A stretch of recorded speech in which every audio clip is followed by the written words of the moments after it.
What's going on, everybody? Welcome back if you've been here before. I'm NeonMushroom, and today a bit of a special series is about to start. We've done these before.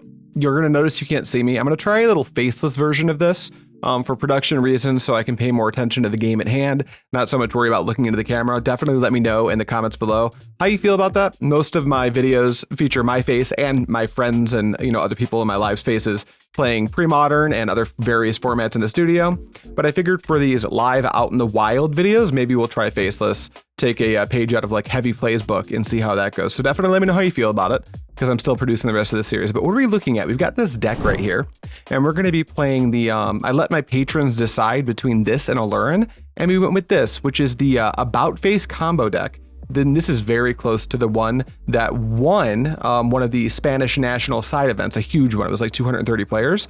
And this list is pretty sweet. If you're not familiar with how the deck works, there are two different play styles this deck has. The first one is the About Face combo, which is just the card Tireless Tribe, the card About Face, an opening hand of 7 cards, and a land that produces both red and white. How it works is we're going to use Undiscovered Paradise as an example. You lead on Undiscovered Paradise and play your Tireless Tribe. If your opponent does anything on their turn 1 that shows that they can't interact with your tribe in any way, you untap, and then say it was an Undiscovered Paradise, you put that back into play, tap it for red, About Face your Tireless Tribe, and you do that before discarding cards to see if maybe your opponent has a foil or a daze or some way to interact. And if they don't, you simply pitch 5 cards to your Tireless Tribe, and it becomes a 21-1. You attack with it, and that is lethal on turn 2. The other side is the Quiet Speculation package, which is a blue 2-drop that lets you search either player's library for up to 3 cards of flashback and put them in the graveyard. We're going to choose ourselves, and we're going to get really good flashback cards like Rare Revelation,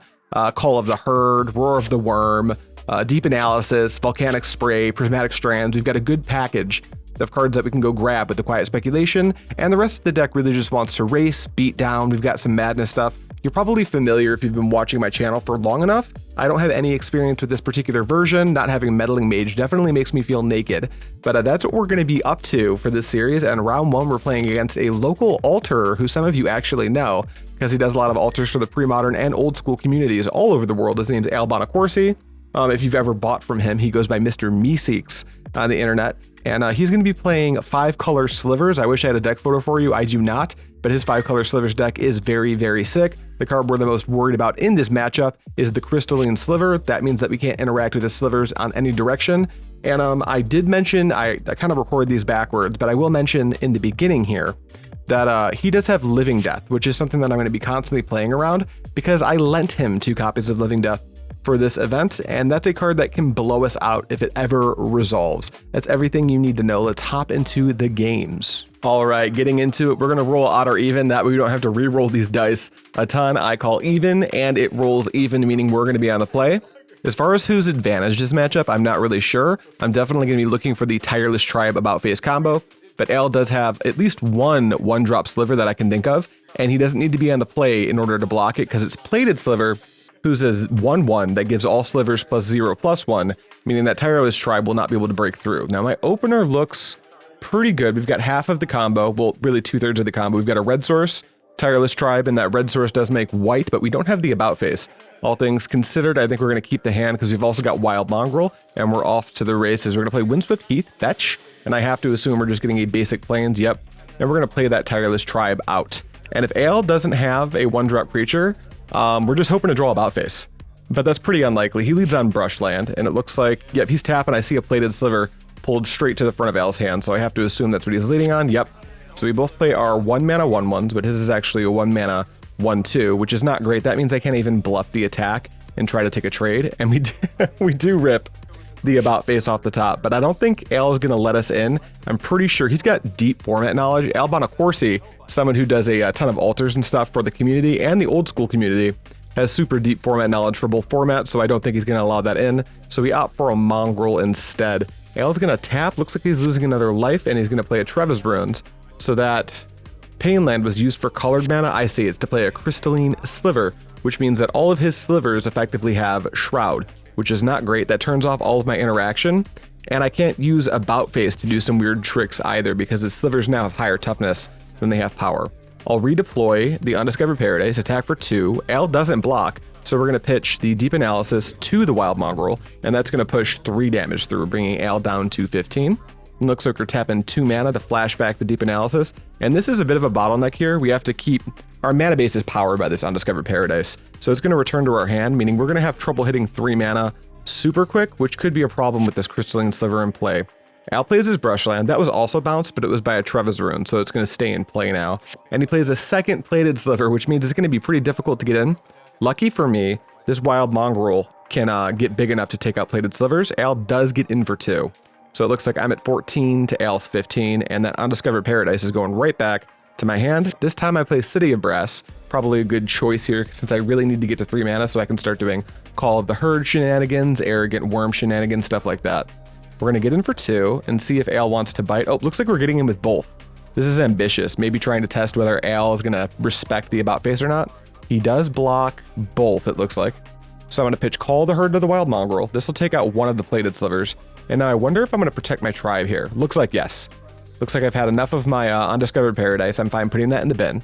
So we're going to pump the Tireless Tribe big enough to bounce off of the Plated Sliver, which is kind of card disadvantage for me, but we are whittling away at Al's board, which seems pretty strong.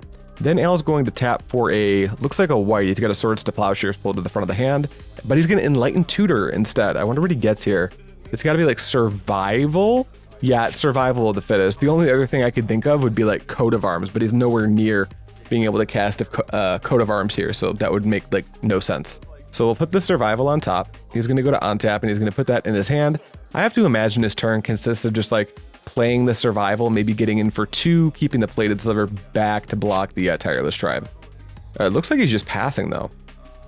I wonder if I'm supposed to do anything at end step. None of my removal works because this Crystalline Sliver is still giving everything effectively Shroud. I'll take a draw for turn. It's another City of Brass. We're in a racing kind of situation, so I don't love the Pain Land, but we like that it doesn't bounce back to our hand. Same sequence as last turn. I'll attack with both creatures.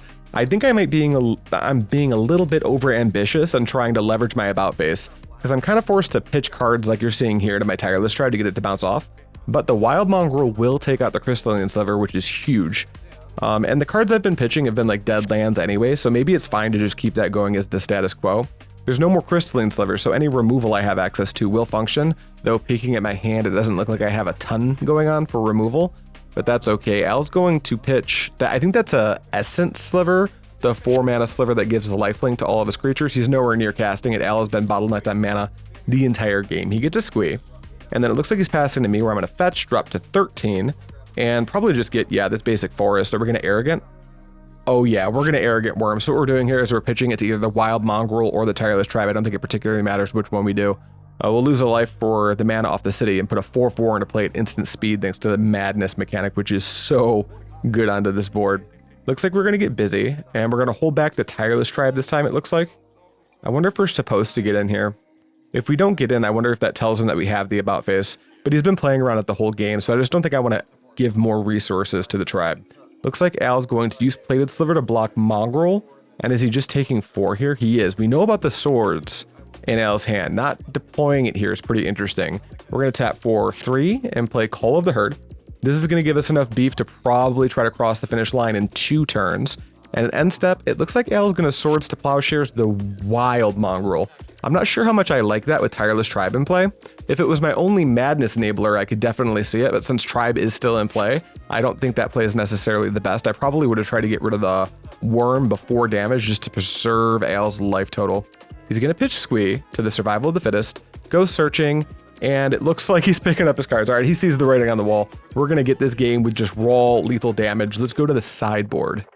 Okay, before we can get into game 2, we got to do some sideboarding, and here's what I did. I cut 1 about face. I don't want to cut them all, but it's not really the combo I'm going for in this matchup because Al's not only going to have Swords to Plowshares, but he's also going to have like really early bodies that are going to make it impossible to go for the combo. And in game 1, he showed us that he knows about the combo and he's going to respect it. So I'm going to trim 1 of those. I'm going to trim 1 Circular Logic since I am going to be on the draw, and the Circular Logic is going to be a whole lot harder to actually convert. I do want extra copies for the mid and late game because Al does have some really cool cards in his list. This is a list I wish I had a deck photo for you guys for. I just don't happen to. I'm going to try to make a point to get photos from my opponents when I'm able to for these videos in the future though. We're going to cut 1 Roar of the Worm Just not really a card I'm interested in casting. The Roar is sometimes good, and it can be a good beater, but in a matchup like this, I think it's just going to kind of sit there and maybe turn sideways sometimes, trade for some stuff, but as a 4-mana investment, I'm not super duper interested in it. And for the same reason, I'll cut 1 Call of the Herd. It's a card I don't want to cut from the deck. I'm super happy to have 3, but I think I'm going to play this game off the back of Wild Mongrel more often than not, and then try to leverage my removal spells. What I'm getting for those 4 cards is 2 copies of Engineered Plague. There's no mystery here. Al's playing Slivers. Play Engineered Plague on Sliver, and that's going to make his Slivers much, much worse. We're also going to add 1 copy of Naturalize and 1 copy of Disenchant. They effectively do the exact same thing. And in this matchup, that thing is Destroy Survival of the Fittest. Another card I could consider bringing in this matchup would be the Phyrexian Furnace to deal with the squee that Al could get off of the survival. But I think on the draw, I'm just more interested in dealing with the survival itself, and maybe if he has like Sylvan Library. It is a tribal deck, so I could totally see playing a card like Coat of Arms as well. So I really want the Disenchants. I'm not going to be super duper worried about the Graveyard Hate going into game 2 on the draw. Another card I could see bringing in that maybe I will bring in game 3 if we go to game 3 is going to be some number of Armadillo Cloaks, since this matchup does tend to find itself in like a racing situation where both players are like, the player that wins by like 1 turn. Armadillo Cloak can switch which turn that is and which player actually wins the game. That's everything for sideboarding, so let's hop into game number 2. Okay, we're heading into game 2. I'm up a game. That's going to put Al on the play, and we are presenting our cuts. Now that I know Al is aware of my about face, I'm not quite as high on keeping hands that can like go for the turn 2 kill, especially since Al definitely showed us Swords to Plowshares in the first game. This opener looks pretty bad. I'm showing Al. It's 5 lands, and with a 5-lander, the other 2 cards don't particularly matter unless one of them is maybe a Quiet Speculation. Then I can see some configurations of that many lands being pseudo-keepable, but that one was just not. Al's keeping his 7, and it looks like our 6 is actually pretty strong. Weirdly, we have the About Face combo in hand, but I don't think we can just like go for it this game. We're going to ship an Arrogant Wurm to the bottom, and we're off to the races with Al leading on Brushland, not playing anything, which tells me if I lead on Tribe, maybe it just gets Swords. I'm going to go basic Plains and play the Tribe anyway, and we'll see if Al has anything. He does not Swords the Tribe, which is very interesting. He plays Gemstone Mine. Both of our mana bases are very greedy, so they're powered by Gemstone Mine and Undiscovered Paradise. Al's going to play a Crystalline Sliver here and pass the turn back to me. He does lose a life and a counter off the Gemstone Mine, so the mana base definitely showing its how fragile it is here. I'll play Windswept Heath. Luckily, I'm going to lead on a couple basics, which is very good. Looks like I must be getting a forest because I'm going to play out a Wild Mongrel. And after that, I have to assume I pass because there's no way I'm attacking his 2/2 with my 1/1. That would be unhinged. Al will take a draw for turn. He's going to play a Caves of Quelos, which is quite good. This means that his Gemstone Mine might be able to stay in play for a couple more turns, depending on what he's casting here this turn. It's going to be a Muscle Sliver, making the Crystalline Sliver a 3/3, which means that like he can, I don't know if you get in here and he doesn't, but it's going to mean that if I start to attack with the Wild Mongrel, it's going to take more cards pitched in order to get around the size of the Crystalline Sliver. I am attacking anyway because Crystalline is so good that I probably would just pitch 2 cards in order to get it out of play.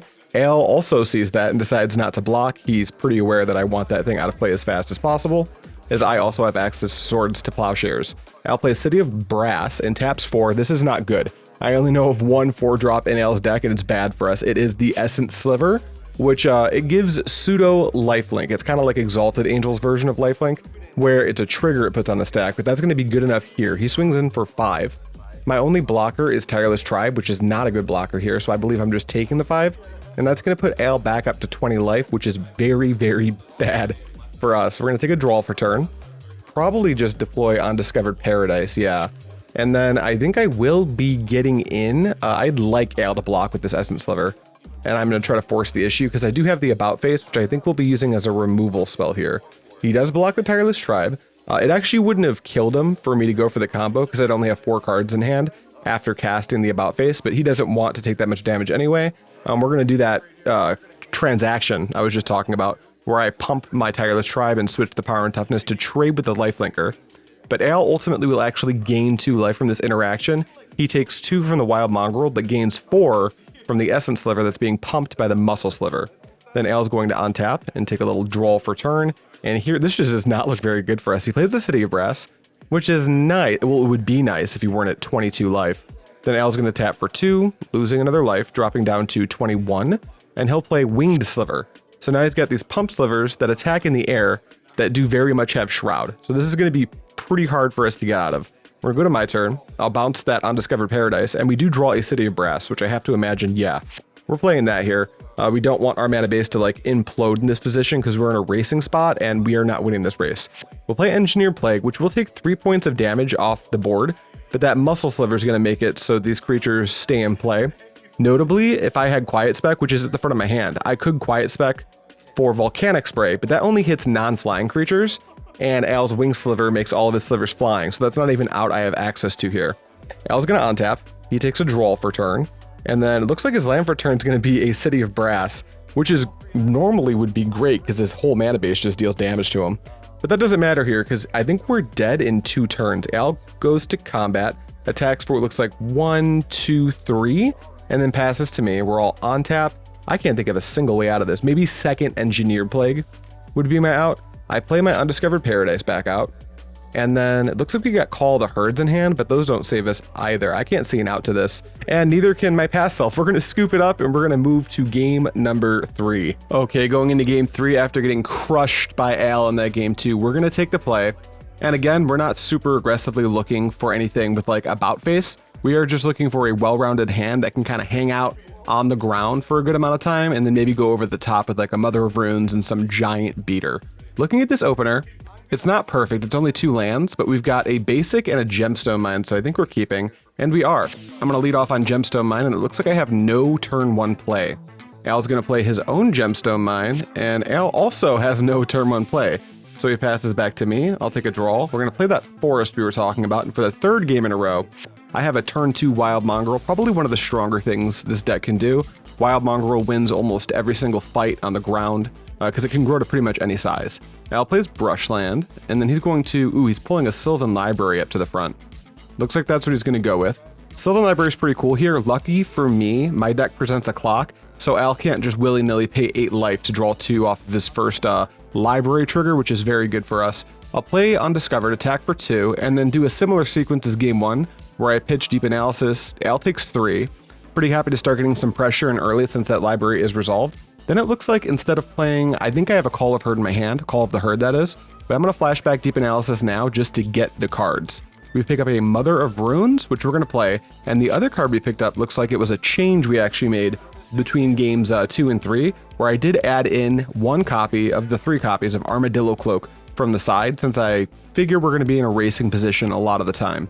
Just like I was saying, Al's only going to take 1 card off of this Sylvan Library, meaning right now it's just an overcosted Miri's Guile. Then Al will play Treva's Runes, bouncing that Gemstone Mine to his hand, which is strong synergy. He's going to play Victual Sliver here, which is a cool one. It's a green-white sliver for 2 mana. That's a 2/2, and you can sacrifice a sliver to gain 4 life, which is insane in a racing situation.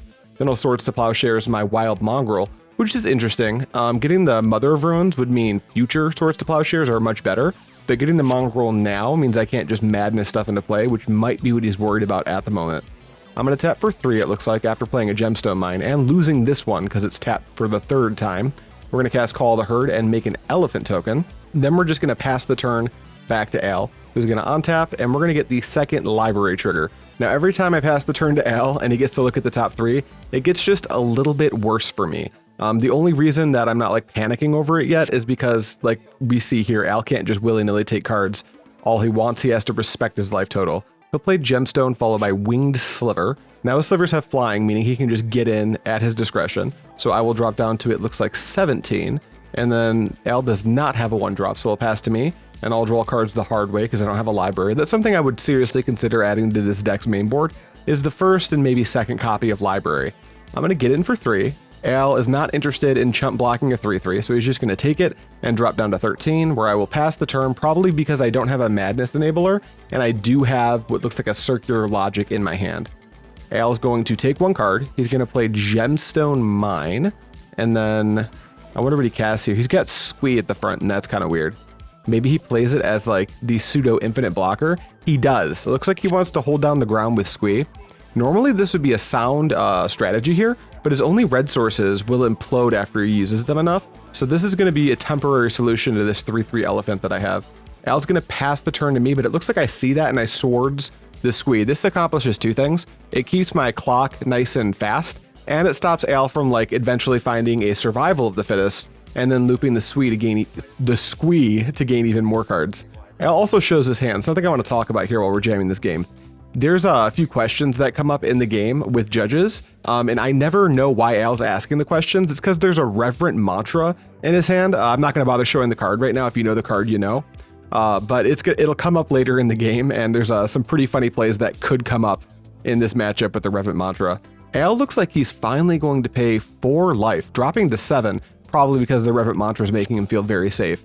And he takes an extra card, plays Undiscovered Paradise, and he's tapping for, I remember this play, he's tapping for 5, and he's going to play Sliver Overlord. However, he hasn't seen yet that I have circular logics, and in real time he actually he's like, oh no, what the hell, you're not supposed to have blue, but I do. It's kind of known, but Al's not super familiar with the exact list that I'm playing, so he gets blown out quite a bit there, and I'm very rewarded for leaving 3 mana up. He's going to attack in the air, so I can't block. I'm going to drop down to 12, but Al's at 7. Notably, he does have the sliver that allows him to gain 4 life for sacking slivers, so we're not quite at the finish line yet. I'll play Undiscovered Paradise, and then I have to imagine we're going to get him for 3. It looks like we're going to do something else first. Oh, we're going to play that Armadillo Cloak on our elephant, and that'll make it a 5/5 trampling beater. Now, notably, this is a white enchantment, meaning that if Al has swords, my Mother of Runes won't protect it the way that I need it to. It'll protect it from dying, but it will cause the cloak to fall off if it has pro-white. Al just takes, drops to 1, I go back up to 17, play Tireless Tribe, and then we're just going to ship the turn to Al, who is now unable to take extra cards off of his Sylvan Library, so I wonder what he takes. Looks like it could be Plated Sliver, Land, or Enlightened Tutor, and he goes with the Plated Sliver probably just because he wants toughness for all the power that he's seeing on the other side of the board. He plays an Undiscovered Paradise, and then we're going to go 1/2, and it's going to be a second Wing Sliver. This is probably just for material. He needs bodies to be able to sacrifice to the life gain sliver so he can keep his head above water. I'm going to untap and draw, and then the Undiscovered Paradise is going to return to my hand, and I will play a City of Brass, which means now we're on 3 mana, and our lands should, in theory, stay in play. I'm going to attack for 5. Al's going to have to set up a block or something. He swords. He's going to cast Swords to Plowshares. So what's going to happen here is I'm going to tap my Mother of Runes and give my elephant protection from white. This causes the problem of the Armadillo Cloak falling off, but I don't just want to lose my 3/3 beater because none of his creatures are big enough on their own to block it. Looks like he's going to block with his Wing Sliver, and then I have to imagine he's going to tap 2 and go up to 5, and that's exactly what we see here. Now, lucky for me, I don't know how much I talked about this in the beginning, but I do know a little bit about Al's deck. I wish I had a photo for you guys, that'd be so sick. But Al has Living Death in his deck. He's actually borrowing 2 copies from me. So seeing him stay off of 5 lands for his next turn means I can cast this Call to Herd that I just cast, and then just pass to Al. Al returns the Undiscovered Paradise. He's going to look at the top 3 off of the library, and he sees something he likes, but he can't really afford to go back down to 1 life. He's got a mana bottleneck, so in order to gain like 8 life here, he'd have to sacrifice his entire board. He taps for 2 and plays a second Victual Sliver. So 2 copies doesn't mean he can gain more life, but it is more material to be able to sacrifice to one of the Victual Slivers to keep his head above water while he tries to draw some huge payoff for this portion of the game. I'll play my Undiscovered Paradise back out, and it looks like I'm shipping in for a total of 6. And something Al could do here is set up a double block, which it looks like he's doing, but he knows about the Mother of Runes, so I think he might be interested in deploying his Reverent Mantra, because there's no way I don't do what I'm doing now and give my elephant protection from probably green. And then Al, we see why he took the Plated Sliver. He pitches it to Reverent Mantra, and now the mystery that was in my head during this portion of the game where Al kept asking questions to a judge, it was Reverent Mantra, and there have been a lot of judge calls at these local events to the Reverent Mantra, but this means basically green creatures are not going to be dealing damage. So after that, we're going to go to my second main, it looks like, tap for 1, 2, 3, 4, and just flashback Call the Herd. I'm hoping that Al doesn't ever find a copy of Living Death. Luckily, that Undiscovered Paradise is going to go back to Al's hand, so he can't cast it next turn, which is probably why I'm so comfortable just overextending. Al looks at the top 3. It looks like he's going to take a land and play it. It's Caves. The Undiscovered Paradise did go back to his hand, and now he needs to figure out if he wants to attack. He does not. He's just passing to me. He actually just needs to block here because of his low life total. We'll untap a Mountain of Elephants, take a draw. It's a Ray of Revelation, which is really good. We can finally take out that Sylvan Library. We'll redeploy the Undiscovered Paradise and ship in for a 9 and 10 damage off the Tireless Tribe. I don't think that I have the About Face. Let's take a look at the hand. We don't. That's a Volcanic Spray. but this does force Ale to respect it anyway, and he puts a Wing Sliver in front of the Tireless Tribe and blocks 1 elephant each, it looks like, in order to try to stay alive for as long as possible. I'll pitch the Ray of Revelation to the Tireless Tribe. That way the tribe will not die in combat to the Wing Sliver, and then Ale does what we figured he was going to do, and he sacrifices the Wing Sliver, and that's going to put him up at 9, meaning this is very much not lethal. Then I think, yeah, he's going to let both of these die instead of sacrificing one to gain 2, because his only out here is a Living Death, and we don't know if it's on the top, but if he uses that Gemstone Mine to sacrifice a Sliver because it costs 2 mana, he won't be able to Living Death. So we'll Ray of Revelation from the graveyard, because we pitch it to the Tireless Tribe, onto the Sylvan Library. That way, if he has Living Death, it has to be the top card. He draws for turn, and then I don't think that's it. He plays the Undiscovered Paradise, and it's just an Enlightened Tutor, which does not get him out of this spot. So we end up beating Ale's Slivers 2-1. Now, this isn't a deck you see a ton in this format. We have played it on the channel. I've been pretty impressed, and I think I like Ale's version of the deck better than I like the one that I've played on this channel. You can go back in the back catalog and check some of those games out, and we will be playing more Slivers in the future, but I do need to get Ale's list, because I really like the idea of playing Survival in your Slivers list, so you can play some one-of really cool Slivers that most versions can't play, like maybe the Essence Sliver, maybe the Sliver Overlord, maybe you can put a Sliver Queen in there, who knows. But this is a sweet round 1, some bookkeeping before we get out of here. I will be in 2 weeks from today, well, 2 weeks from this event, which was on a Saturday. It's going to be November 22nd. At noon, we have the Championship Series, which is in Southeast Michigan. So if you're anywhere near Southeast Michigan on November 22nd, come to that, because it's an open tournament. Anyone can enter. And there's going to be a huge prize pool, and we'll be recording tables 1 and 2, depending, not just my table. That way we can get that entire tournament kind of done up more like a normal tournament, kind of like what Duress Crew does. And that'll be coming out. But we will also be finishing this tournament. Luckily, we started 1-0. Hopefully you guys enjoyed that. Thank you so much for watching, and as always, I will see you next time.